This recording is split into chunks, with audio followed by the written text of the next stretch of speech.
Hey everybody, it's Chris Load here. In this screencast, I'm going to show you how to manipulate a list like this that we have here on a Word document into a vertical list in one column. So you'll notice here we got its comma separated list of the top 30 players in the NHL. And I could go through and delete the commas and hit return and do that, but there's a quicker way to do it. And to do that, I'm going to hit Command F. That allows me to find things. Beside the magnifying glass is a little drop down, which I do have the option to go to replace. Opens up left-hand panel, and in here I could go in, and I think most people have done this, where you go and find a word and replace it.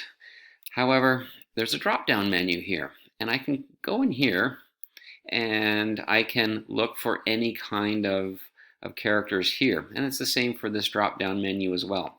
So what I want to do, I want to go in and I want to find a comma and a space, and you'll notice it picks out all 29 instances of that comma and space.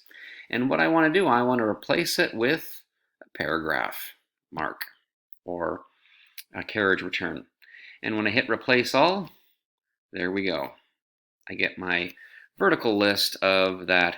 Now I can go and very easily, I could go and copy that. I could sort that alphabetically and different things like that. So what I wanted to show you was this part here. It's the drop-down menu in the Find and Replace panel actually can be very useful. Here's another one. I'm going to actually undo this.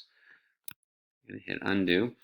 Another one is that it will look for any white space, which is interesting because the white space is actually any space that's in between the words. So you'll see that it'll take any space and pick out those. So sometimes in a CSV file, they don't like spaces, so you could actually do the opposite and remove all the white spaces. I'm going to not have it replaced with anything, and I'm just going to replace all the white space with nothing.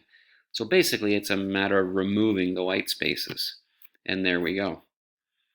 So now I have a comma separated list of strings, I guess. So anyways, the Find and Replace panel does have more than just searching for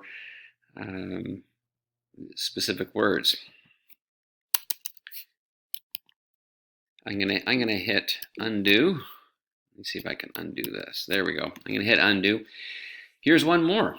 We can go in and you can also find any numbers. So in a file, so say for instance, in there they had the number of the players, for instance. So I'm gonna just add. So just the first few players there. So you can see that I've got the number of the players. So what I could do, I could go in and I can look for any digit, hit that. That's going to find any of the digits. And if I just want to remove them, I just hit replace all, and it will just simply remove those digits from the list that I have made. This can be a pretty versatile little tool in Microsoft Word that will help you deal with finding and replacing certain strings of characters or even carriage returns. I hope this will help you in your managing of your Word documents. Have a good day.